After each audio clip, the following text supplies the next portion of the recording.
कि अगर आप इसको फॉलो कर लेंगे तो अगर 30 नंबर आपको आपके स्कूल में प्रैक्टिकल का मिल जाएगा, तो आप मेरे कहे हुए के अनुसार अगर फॉलो करेंगे चीज़ों को, जितना होमवर्क, जितना न्यूमेरिकल, जितना थ्योरी, कॉन्सेप्ट, रिवीजन, तो आप 70 आउट ऑफ 70 क्या कर सकते हैं, गेन कर सकते हैं। ठीक है ना। देखिए आप जो चैप्टर पढ़ रहे हैं उस चैप्टर का नाम क्या है, इलेक्ट्रोस्टैट्स। चैप्टर का नाम है इलेक्ट्रोस्टैटिस्टिक्स। इलेक्ट्रोस्टैटिस्टिक्स का मतलब होता है, स्टैटिक्स का मतलब होता है रेस्ट, और ये electro means involvement of charge. Clear. तो जब कभी भी चार्ज का इन्वॉल्वमेंट ऐसी अवस्था पे होता है जब वो रेस्ट पे होता है और उसकी जो स्टडी है वो की जाती है, तो उसको हम बोलते हैं, वो ब्रांच है फिजिक्स की, जिसको हम क्या बोलते हैं, इलेक्ट्रोस्टैटिस्टिक्स। ठीक है ना, समझ गए। We will be talking about what, conductors. Conductors. Clear.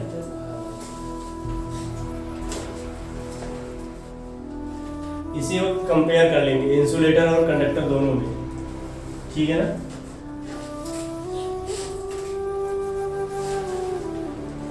Conductor and insulator. Conductor क्या होते हैं, बचपन में आपने डेफिनेशन पढ़ी होगी, the bodies which has conducting electron that are called as conductors. Clear.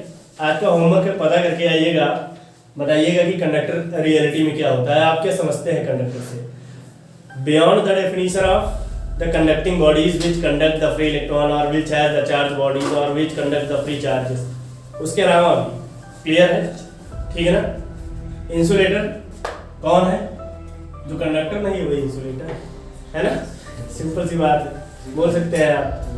But believe me you will get a very immense definition here, don't worry about that. Conductor and insulator. Clear. Next topic बात करेंगे किसका, Coulomb's law का। Most important है ये, आपके paper में जरूर आएगा। अगर सवाल पहले चैप्टर से उठाया जाएगा तो इस पर आइदर न्यूमेरिकल आएगा या पूरा लॉ आएगा प्लस डेरिवेशन आएगा। लॉ प्लस डेरिवेशन, तो लॉ प्लस डेरिवेशन अभी हम देख लेंगे, और रहा न्यूमेरिकल का सवाल वो तो मैं आपको होमवर्क में दूंगा, नहीं आएगा तो मुझसे पूछिएगा। कूलॉम्स लॉ की बात कर लेते हैं। कूलॉम्स लॉ किसके बारे में बताता है, कूलॉम्स लॉ बताता है कि जब कोई दो चार्ज्ड बॉडीज होती है, दो charged bodies, late us suppose उनका चार्ज Q1 है, उनका चार्ज Q2 है। अब उनके बीच का जो डिस्टेंस है, देखिए डिस्टेंस जो लिया जाएगा उनके सेंटर पॉइंट से लिया जाएगा, यहाँ से इस जगह तक। सपोज उनके बीच का डिस्टेंस R है। अभी आपको मैं कंपेयर करके दिखाऊंगा कूलॉम्स लॉ यहाँ पर और ग्रेविटेशनल लॉ उधर। ग्रेविटेशनल लॉ, ये कूलॉम्स लॉ है, और यहाँ क्या देखेंगे आप, gravitational law.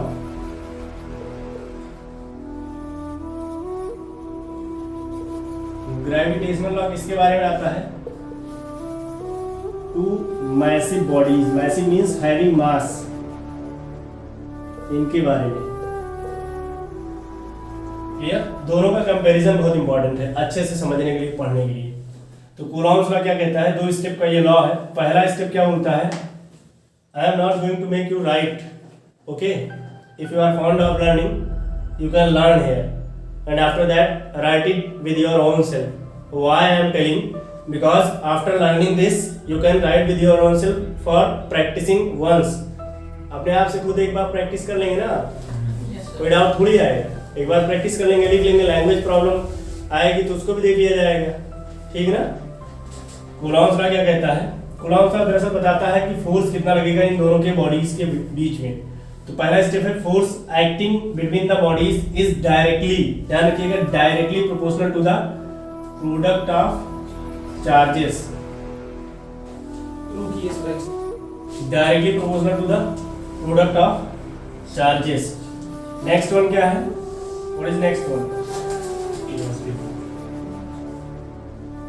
Force acting between the two bodies is inversely proportional to the square of distance in between them। अब यहाँ से मैथमेटिकली अगर लिखना है आपको, ये हो गया आपका कूलॉम्स लॉ। ठीक है ना। क्या हो गया ये कूलॉम्स लॉ का स्टेटमेंट फॉर्मेशन स्वयं करना है, मैथमेटिकली अगर लिखना है। तो पहला स्टेप क्या हो जाएगा, f is directly proportional to q1 q2। Second step f is inversely proportional to r square. Therefore f combining 1 and 2 अगर करेंगे, दोनों को कंबाइन करेंगे,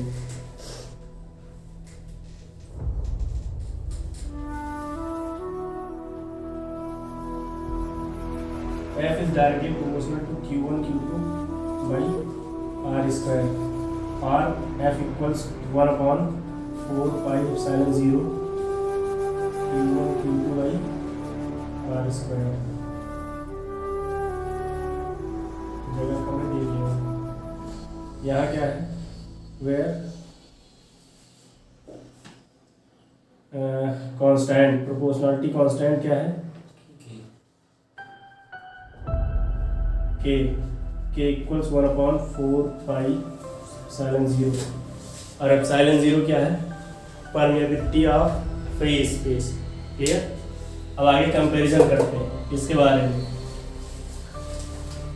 ग्रेविटेशनल लॉ क्या बोलता है, दो बॉडीज हैं m1 और m2, दोनों के बीच का डिस्टेंस r है। Force acting both the bodies in between both the bodies is directly proportional to product of their masses। ये फर्स्ट स्टेप है। सेकंड है f 1 upon r स्क्वायर। जब दोनों को कंबाइन करेंगे क्या आएगा, combining 1 and 2, f directly proportional to what, m1 m2 upon r square. फिर नेक्स्ट क्या आ जाएगा, equals g m1 m2 upon r square. g क्या है, ग्रेविटेशनल कांस्टेंट है। g is what, gravitational constant है। ये तो आप 9th क्लास में पढ़े होंगे, 11 में पढ़े होंगे, कोई दिक्कत नहीं है, ठीक है ना। समझिए कंपैरिजन क्या करना है। अभी कंपैरिजन में आएगा, इधर लिखूंगा मैं, आपको बस थोड़ा सा ध्यान रखना है। ध्यान क्या रखना है, अब ध्यान दीजिए, यहाँ मास लिया गया है, ठीक, दोनों बातें, मास लिया गया है तो इसका मतलब क्या यहाँ चार्ज नहीं है, और यहाँ चार्ज लिया गया है तो इसका मतलब क्या यहाँ मास नहीं है। थोड़ा दिमाग को रिफ्रेश करिए, जिंदा रखिए अपने दिमाग को। क्रॉस क्वेश्चनिंग जरूरी है, मुझसे करें तो ठीक है, अपने आप से भी करिए ना। मुझे से करके क्या मिलेगा आपको, मैं तो बताऊंगा ये जो मुझे पता है, लेकिन क्रॉस क्वेश्चनिंग खुद से भी तो होनी चाहिए कि भाई मास लिया गया है, यहाँ मास लिया गया है, केवल मास लिया गया है, क्या जिन बॉडी के पास मास होता है उधर चार्ज नहीं होता, या इधर चार्ज होता है तो मास नहीं होता है ना। But why, what is the main basis of comparison, let's emphasize on that. ठीक, नंबर 1, जब भी हम कंपैरिजन की बात करेंगे, दो बातों पर कंपैरिजन होता है। किसी भी चीज का ले लीजिए आप, इस पृथ्वी पर किसी भी चीज का कंपैरिजन करना है तो केवल दो बातों पर डिपेंड करता है। नंबर 1, क्या सिमिलरिटी है दोनों के बीच में, और क्या डिफरेंस है दोनों के बीच में, सबसे पहली बात। और दूसरी चीज ये है कि कंपैरिजन केवल और केवल दो के बीच में ही नहीं होता है, लेकिन ब्रॉडर सेंस में जब बात होगी तो कंपैरिजन दो चीजों के बीच में ही होता है। एक सबसे पुअर है, एक सबसे धनी है, एक सबसे लंबा है, एक सबसे छोटा है। क्लियर। बाकी सब किस में आएंगे, मिडिल पाथ में आएंगे, मिडिल एवरेज में आ जाएंगे, ठीक है ना। Depending on the demand of situation, you think with your brain, either you want to become very low or you want to become very high, not lagging yourself in between both. Okay, this is first fundamental of teaching. Comparison between Coulomb's law and gravitational law.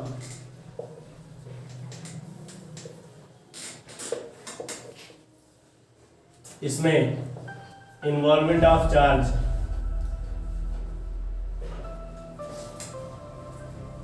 इसमें मास। Second point, similarity क्या है। देखिए ये comparison में difference है, मैं सबको एक साथ कंबाइन कर रहा हूँ, सिमिलरिटी अलग डिफरेंसेस अलग नहीं कर रहा हूँ, सबको एक साथ। डिपेंड करता है आप इसको सेग्रीगेट कर लेंगे ना, अलग कर लेंगे। Both are inversely proportional to what, inversely proportional to square of distance या मैथमेटिकली लिखना है 1/r² के, और यहाँ भी 1/r²। ठीक।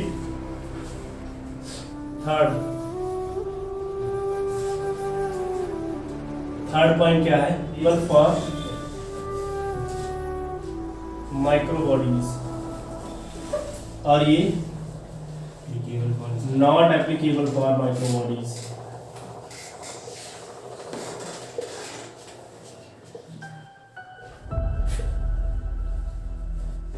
rather for micro bodies। अब कुछ लोग ढक्कन होंगे इसमें, उनको माइक्रो और माइक्रो नहीं पता है, बता देता हूँ फिलहाल। तुम मुझसे पढ़ रहे हो तो फिर कुछ तो अंदाजा रहना, मतलब कुछ तो। माइक्रो का मतलब होता है जो सब एटॉमिक पार्टिकल में भी डिवाइड किए जा सकते हैं। सब एटॉमिक का मतलब है, एटॉमिक पार्टिकल क्या है? इलेक्ट्रॉन है, प्रोटॉन है, न्यूट्रॉन है। क्लियर? अब इसके और भी डिवीजन किए जा सकते हैं, that are called as micro bodies. Clear? For example, अब इलेक्ट्रॉन को आगे डिवाइड किया गया है म्यूऑन्स में, पॉलीहेड्रॉन्स में। ठीक है ना?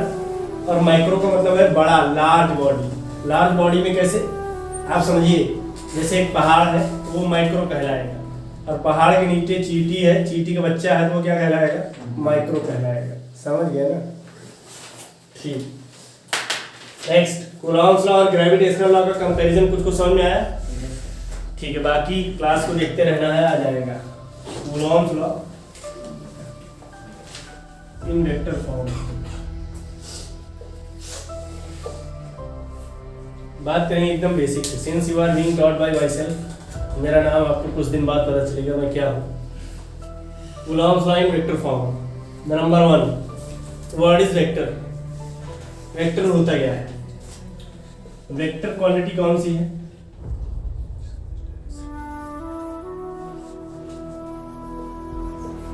वेक्टर क्वांटिटी वो होती है जिसके पास has both magnitude and direction. मैंने आपको स्टार्टिंग क्लास में बताया था what is meaning of magnitude and what does the magnitude amplify to you. Okay? Yes. Now look here. Coulomb's law in vector form. Coulomb's law in vector form means force is given 1/4 pi epsilon 0 q1 q2 नीचे r square है। But पहले इसको समझ लेते हैं क्या है, कहाँ से आया है। हटा दीजिए इसको। एक चार्ज q1 है, एक चार्ज q2 है। डिस्टेंस ऑफ सेपरेशन इधर का r1 है, इधर का r2। अब अगर बात करेंगे इसके डिस्टेंस के बीच का, तो r12 इसका वेक्टर का डिस्टेंस है। ठीक है ना? ये इतना दूरी है। Next, f 1/4 pi epsilon 0 q1 q2 नीचे r12 वेक्टर, और इधर r12 n कैप। इसको मैं 2 बार भी लिख सकता हूँ। ठीक है ना? क्या बोल रहा है? F12 पहले पर दूसरे के द्वारा कितनी फोर्स लगाई गई, और F21 अगर लिखना है तो 1/4 pi epsilon 0 q1 q2 नीचे r21 vector r21 n cap. ये यूनिट वेक्टर है। क्या है ये? Unit vector. समझ लीजिए पहले होता क्या है unit vector. What is meaning of unit vector? Unit vector का मतलब है वेक्टर कभी भी 3 डायमेंशनल में रिप्रेजेंट किया जाता है। तो 3D का मतलब है, जैसे आप ये ले रहे हैं, इसमें पता नहीं है x है, y है, z है। आपने x y z लिया, मैं y z x अलग अलग करके ले सकता हूँ। तो अब एक यूनिट वेक्टर लिया जाएगा जो तीनों, मतलब ये सपोज ये लिया गया है, इसको n कैप बोलेंगे, नॉर्मल वेक्टर बोलते हैं। What we call it? Normal vector. Normal vector जो होता है वो परपेंडिकुलर होता है ऑल द 3 एक्सिस। क्लियर? समझ आ रही बात ना? ठीक है ना? अगर नहीं आ रहा होगा तो बताइएगा कमेंट करके, मैं फिर से आपको समझा दूंगा। 1/4 pi epsilon 0 q1 q2 नीचे r21 ये आपका दिया गया है। कभी कभी बोर्ड में 1 मार्कर में पूछ लेता है कि what is the vector representation of Coulomb's का। बाकी इसकी इतनी औकात नहीं है कि आपको दहला सके। Properties of electric charge. Properties में भैया बहुत सारी प्रॉपर्टीज हैं, लेकिन सबसे मेन जो है वो क्वांटाइजेशन, इसलिए मैंने इसको सबसे पहले लिखा है। Quantization of charge. नेक्स्ट पीछे वाले बोलो क्या है? कंजर्वेशन। यस, क्या बच्चा? कंजर्वेशन। आगे addition of charge. Addition of charge, इसको एडिटिविटी भी बोलते हैं कभी कभी। Additivity of charge. और हाँ, हर ज्ञान मैं आपको अभी नहीं दे सकता हूँ, जैसे जैसे समय समय आएगा वैसे वैसे ज्ञान देता रहूँगा। लेकिन ज्ञान यही है कि चाहे आपको कोई भी बोले कि ये बुक ले लो, वो बुक ले लो, प्लीज़ आप पैसा है तो तुम पूरी लाइब्रेरी खरीद लो, ठीक ना? अब पैसा अगर बचा के काम करना है, इतना सब कुछ अवेलेबल है, काम करिए, उस पर मेहनत करिए। और एनसीईआरटी ही एक ऐसी बुक है जो आपको पूरा मार्क्स दिखा सकती है, दिला सकती है। और जेईई मेंस में 30 क्वेश्चन आते हैं। मेरे टाइम पे तो 30 आए थे, आपके टाइम पे मुझे याद नहीं है। पहले मेरे टाइम में 1 साल में एक बार होता था, आपके टाइम पे क्या होगा आई डोंट नो। तो जेईई मेंस का बेसिक क्लियर हो जाएगा और कॉन्सेप्ट आपका क्लियर हो जाएगा। और कॉन्सेप्ट अगर क्लियर हो जाएगा तो क्या करेंगे आप? What will you do? You will practice. I will tell you the books. Irodov, Krotov, S C. Verma, R S. Agarwal, बहुत सारी बुक है, टेंशन मत लीजिए, समझ आएगा बताऊंगा। नेक्स्ट, हाँ भाई बोलो आगे। बस चलो ले लेते हैं एक और ले लेते हैं भाई। एक और कौन सा है बताता हूँ। Production of charge. चार्ज आएगा कहाँ से? सबसे पहला चीज तो यही है, कोई बॉडी आएगी तभी तो उसका हम प्रॉपर्टी के बारे में बात करेंगे। प्रॉपर्टी का मतलब होता क्या है? If any person is related to underworld then that will have different effect on the society. If any person is prime minister then that will have different effect on the society. I am talking in respect to that. But here properties of electric charge का असर means जब वो static position पे रहेगी तो क्या होगा, जब वो dynamic position पे भी रहेगी तो क्या होगा। अब आपको एक एक लाइन का मतलब बता देता हूँ। static का मतलब होता है रेस्ट की अवस्था, dynamic का मतलब होता है motion, continuously motion। Clear? Dynamic वाला जो कॉन्सेप्ट है बेहतरीन, वो आप पढ़ेंगे इलेक्ट्रिक फील्ड के बाद वाले चैप्टर में। चैप्टर का नाम है इलेक्ट्रिक करंट। क्लियर? नाउ देखिए, बहुत बार मैं क्लियर बोलूँगा तो उससे घबराना नहीं है, वो मेरी आदत पड़ गई है पढ़ाते पढ़ाते ना, इतने दिनों से, इतने वर्षों से। Now look here, properties of electric charge. Number 1, quantization of charge. Most important property है, इस पर 1 नंबर का न्यूमेरिकल आता है। और क्वेश्चन क्या आता है मैं लिख देता हूँ कि how many number of charges, या लिख लीजिए कि how many number of electrons are there in 1 coulomb of charge. Quantization of charge की बात कर लेंगे तो मीनिंग क्या है क्वांटाइजेशन का? क्वांटाइजेशन ऑफ चार्ज कहता है कि जो कोई भी चार्ज है, कोई भी चार्ज है तो वो इंटीग्रल मल्टीपल है किसका? इंटीजर्स का। If there is any charge then that will be integral multiple of integers.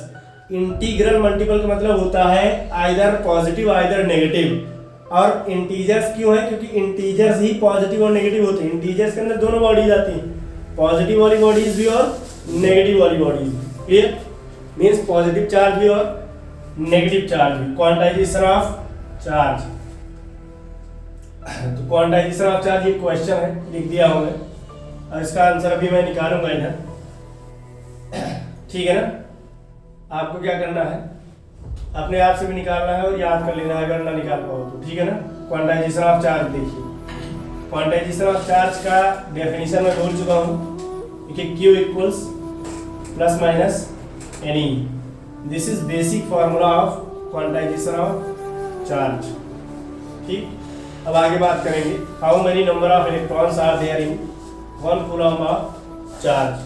1 coulomb of charge में बात करेंगे तो ये बोल रहा है आपसे Q की वैल्यू क्या लेनी है, 1 कूलम्ब, ठीक है ना। Q इक्वल्स 1 कूलम्ब दिया गया है आपको, पेपर में डायरेक्टली आएगा। इसकी वैल्यू होती है भाई साहब 6.25 × 10⁻18 कूलम्ब। याद कर लीजिए, मजा आ जाएगा, और नहीं मजा आने वाला देख लीजिए। Now look here, Q equals 1 coulomb दिया गया है। अब यहाँ वैल्यू पुट करेंगे आप, जहाँ Q है वहाँ क्या रखेंगे, सॉल्यूशन देख लीजिए, एक लाइन का है। Q की जगह 1 coulomb equals plus minus any है तो हम प्लस वाला ले लेते हैं, माइनस वाला भी लेंगे तब भी कोई दिक्कत नहीं। लेकिन नंबर है तो भाई नंबर नेगेटिव में नहीं आ सकता, लिख नहीं सकते हैं। नेचुरल नंबर को हम नेगेटिव में नहीं लिख सकते हैं।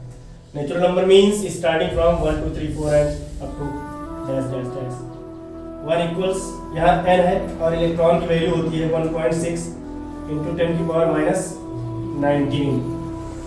नाउ अब इसको यहाँ लेके आइए, n निकालना है तो n इक्वल्स 1/1.9 × 10⁻⁻9।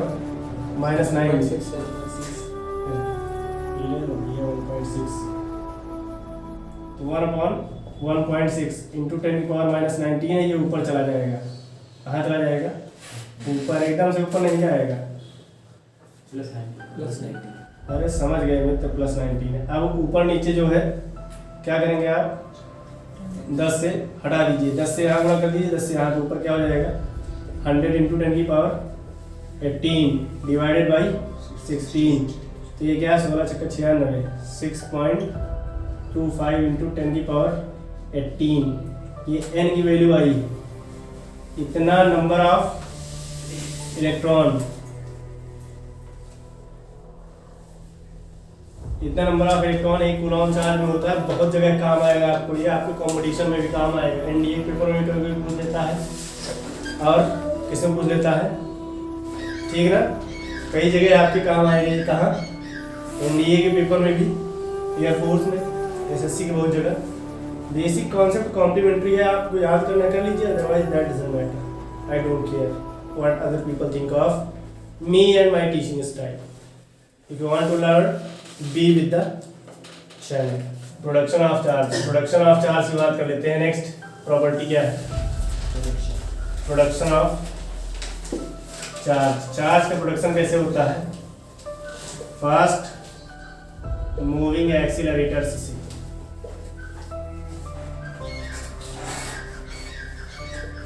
और machines like cyclotrons, nuclear reactors, ये सब आपको पढ़ाऊंगा मैं, आगे है न्यूक्लियर रिएक्टर्स। तो चार्ज का प्रोडक्शन यहाँ से होता है। नेक्स्ट प्रॉपर्टी है conservation of charge.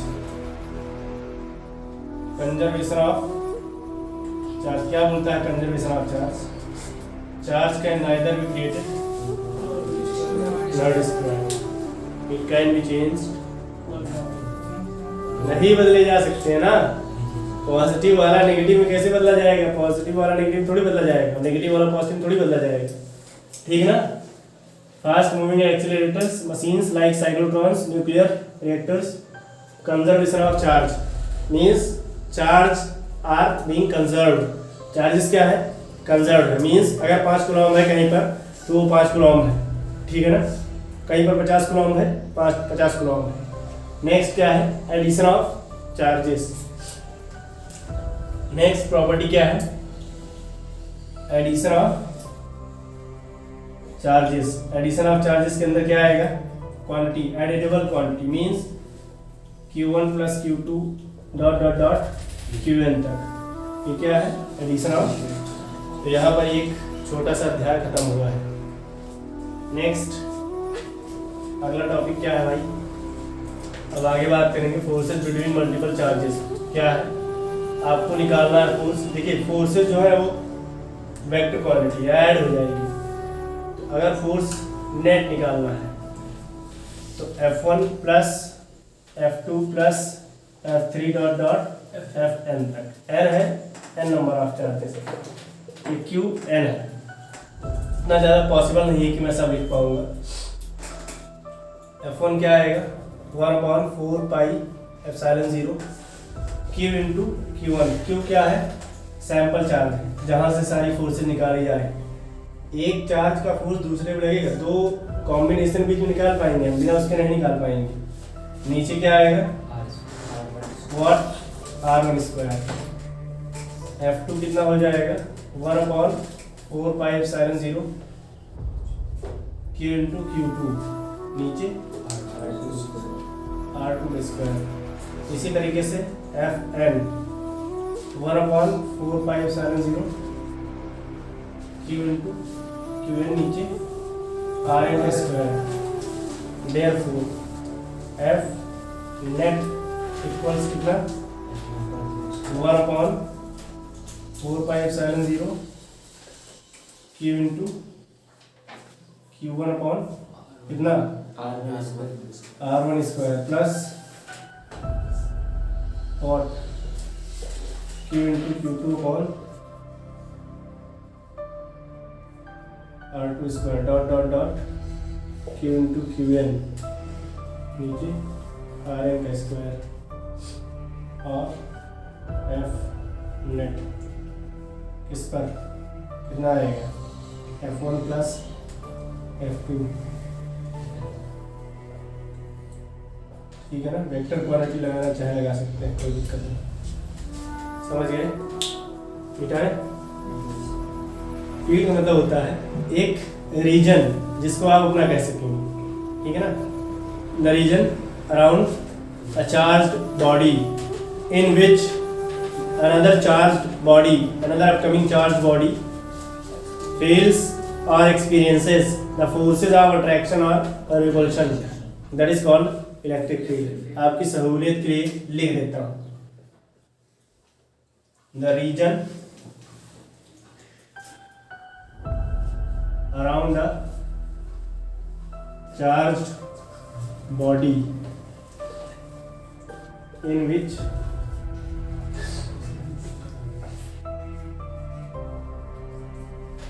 another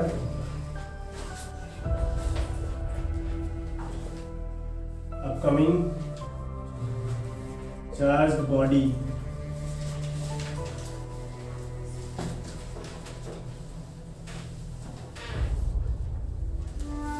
experiences the forces of attraction or repulsion is called electric field। Clear? ना रुके, देखिए क्या कह रहा है। The region around a charged body in which another upcoming charged body experiences the forces of attraction or repulsion। तो अगर simple भाषा में बात करें तो electric field around a charge body experiences force of attraction, तो फोर्स अट्रैक्शन रिवल्सन करेगा और किसके बीच का चार्ज के बीच का। तो यानी एक चार्ज है उसके चारों तरफ कितनी फील्ड है, अगर वो कितना फोर्स महसूस कर रहा है वो क्या बताएगा इलेक्ट्रिक फील्ड बताएगा। और मैथमेटिकली लिखना है तो E Q0 equal to 0 equals F Q0 equal to 0, जैसा NCERT में Q0 tends to 0, 0 होगा नहीं, means tends to 0, it will not be equal to 0, mind it, ठीक है ना। समझ आ गई बात। नेक्स्ट पॉइंट की बात करेंगे तो इलेक्ट्रिक फील्ड, यहाँ देखिए फोर्स कौन सी क्वांटिटी है, it is directly proportional to what, electric field is directly proportional to force, और फोर्स अपने को पता है क्या है वेक्टर क्वांटिटी है। देयरफॉर इलेक्ट्रिक फील्ड क्या है E is vector quantity.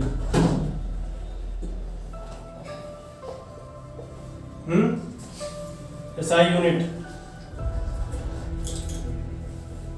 SI unit क्या है न्यूटन पर कूलम। कहाँ से आया, यहाँ देखिए फोर्स का न्यूटन, नीचे कूलम। डायमेंशन आपका होमवर्क है, घर से निकाल के लाइए, मैं थोड़ी बताऊंगा हर चीज। डायमेंशन क्या है होमवर्क निकाल के आएंगे, है ना।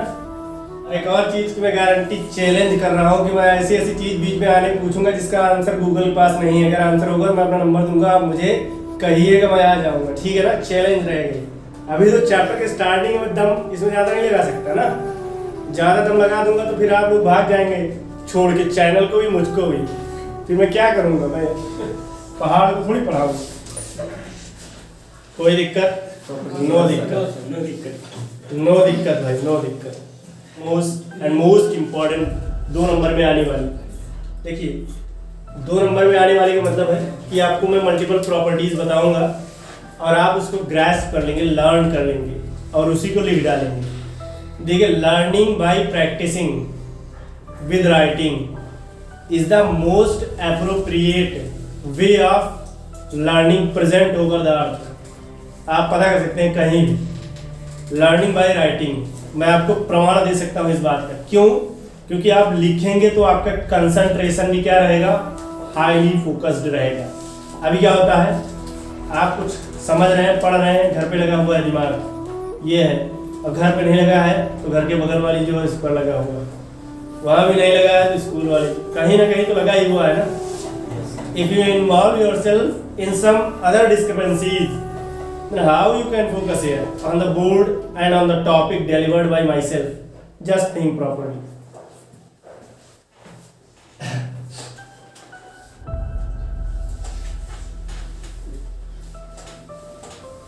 Properties of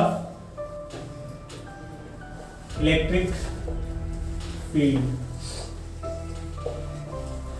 Number 1, they start from positive charge and end at negative charge।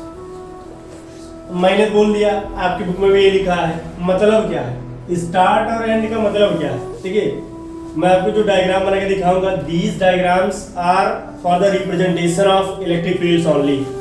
ये सुप्रीम कोर्ट में PIN डालने के बाद प्रूफ नहीं है इसका कि आप जो है जाके वहां प्रूफ लिख दें कि मैंने तो पढ़ाया था, ठीक है ना। लुक हियर, स्टार्टिंग और एंडिंग एक चीज जान लीजिए आज। They start from positive charge and end at negative charge. Negative charge और आती कहाँ से है, अभी आप देखेंगे। ये एक पॉजिटिव चार्ज है, यहाँ से शुरू होंगी, मीन्स ये है इलेक्ट्रिक फील्ड लाइंस का ग्राफ। पॉजिटिव चार्ज से शुरू हो तो एरो किधर होगी, आउटवर्ड। क्लियर, समझ में आया? ठीक ना डियर, आउटवर्ड। और नेगेटिव चार्ज है, देखिए सारे पेपर में आते हैं, अभी आप पढ़ेंगे आगे नेक्स्ट चैप्टर में इक्विपोटेंशियल सरफेस, वहां पढ़ेंगे डाइपोल, ये सब आता है। प्लीज इसको ग्रांटेड मत लीजिएगा कि मैं बता रहा हूँ, मैं आपको कंबाइन करके पढ़ा रहा हूँ। पहले चैप्टर का इंटरकनेक्शन दूसरे, क्योंकि मैं मानता हूँ मैं सही पढ़ाता हूँ, इसलिए पहले चैप्टर का इंटरकनेक्शन दूसरे से है, ठीक है ना। समझ में आ रही बात? अब नेगेटिव है तो नेगेटिव वाले में क्या है, जगह कम पड़ गई, ध्यान रखना, कुछ भी है तो यहां से आएगा किधर, अंदर की ओर। तो वही चीज है, शुरू कहां से है। अब ऐसे अगर आपको यहाँ जोड़ना है तो देखिए, पॉजिटिव से स्टार्ट हुई, किधर गई, नेगेटिव में। एरो देख रहे हैं ना, पॉजिटिव से start and end at the negative. Clear, मिटा देते हैं इसको। आउटवर्ड है ये, इनवर्ड हो जाएगा ये। आप ये वर्ड भी यूज कर सकते हैं कि they start in the outward direction and end at inward direction. Next very important property, who will tell me from the class, I will reward with a 5 rupee chocolate to that boy or girl. Second, they do not form closed loops. मतलब लिखिए bracket में y और खुद से सोचिए, मैं तो बताऊंगा बट थिंक। थर्ड, क्वेश्चन बनता जा रहा है सब पेपर में आने वाला। No two field lines ever they don't Intersect intersect each other. each other. Why? Next, field lines are always perpendicular to the electric field lines are always perpendicular to conductor.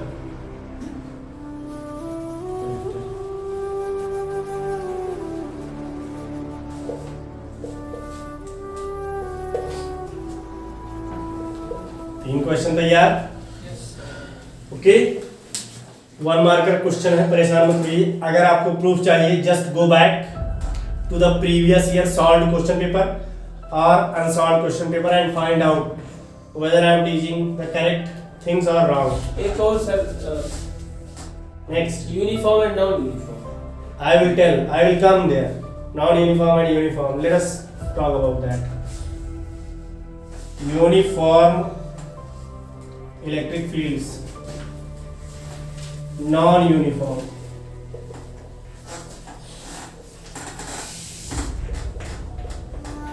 Uniform electric field का मतलब क्या है और non uniform का मैं आपको बहुत आराम से समझाता हूँ। सपोज ट्रेन है, ट्रेन चल रही है 50 किलोमीटर प्रति घंटे की रफ्तार से, तो 50 से ना 49 हो रही है ना 51 हो रही है, that will be called as uniform speed. Similarly uniform electric field का मतलब है कि 50 न्यूटन पर कूलॉम की इलेक्ट्रिक फील्ड है और यही क्या है, कांस्टेंट है, ना ये घट रही है ना ये बढ़ रही है, that are called as what, constant uniform electric field. और नॉन यूनिफॉर्म की बात करेंगे तो क्या होगा, Not same intensity. जो सेम नहीं होगा, वेरिएबल, ठीक है ना, क्या होगा, Variable. Variable electric field. Variable electric field का मतलब कभी 50 न्यूटन पर कूलॉम से 49 न्यूटन पर कूलॉम हो जाएगी और कभी 55 न्यूटन पर कूलॉम हो जाएगी, that is called what, uniform and non uniform. ठीक है ना, they start from positive charge and end at negative charge, खत्म। Second, they do not form close loop.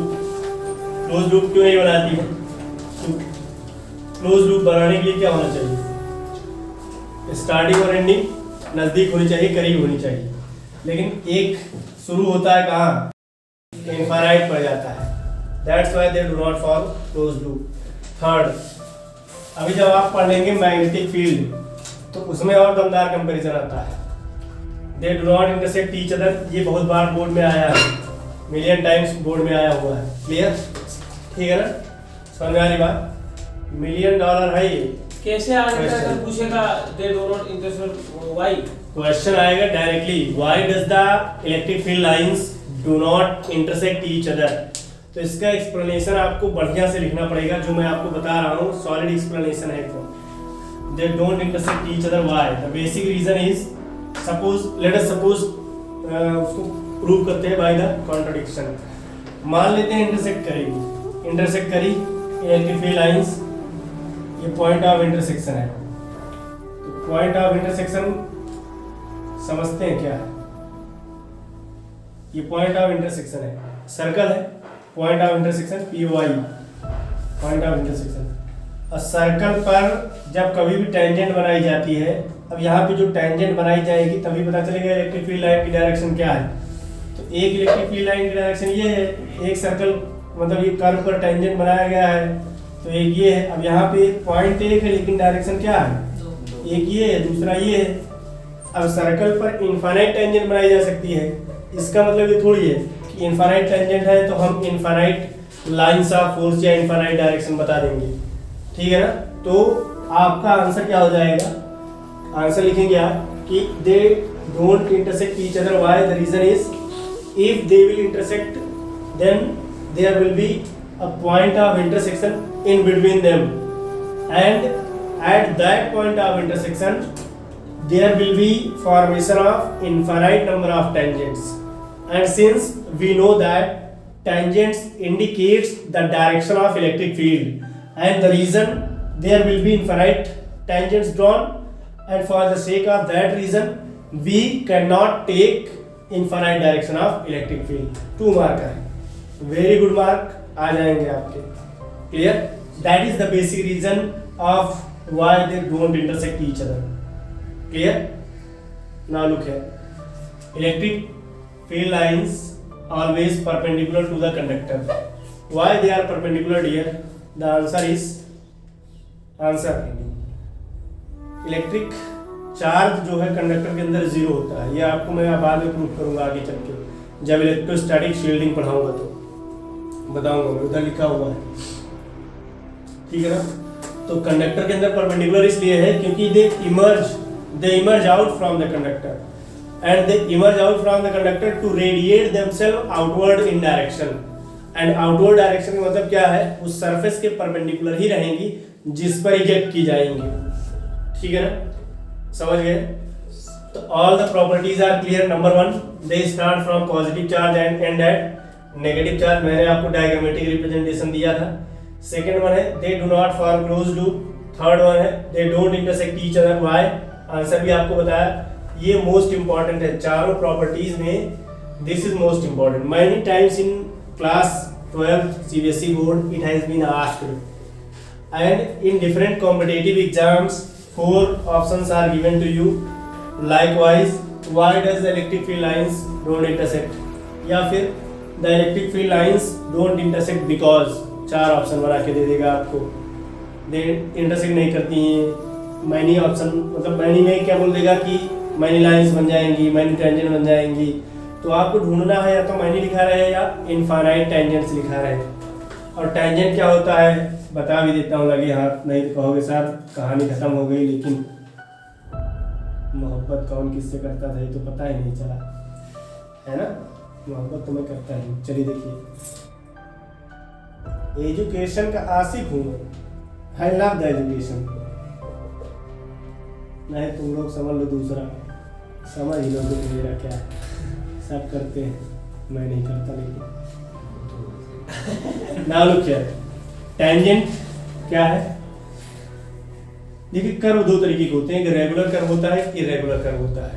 तो रेगुलर कर्व में नहीं बात करेंगे हम. रेगुलर कर्व में जो है वो ठीक है. इरेगुलर कर्व में जो पॉइंट टेंजेंट सर्कल, पहली बात तो सर्कल के पॉइंट से जो निकलती है जो परपेंडिकुलर होती है उसको टेंजेंट बोलते हैं 90 डिग्री पर.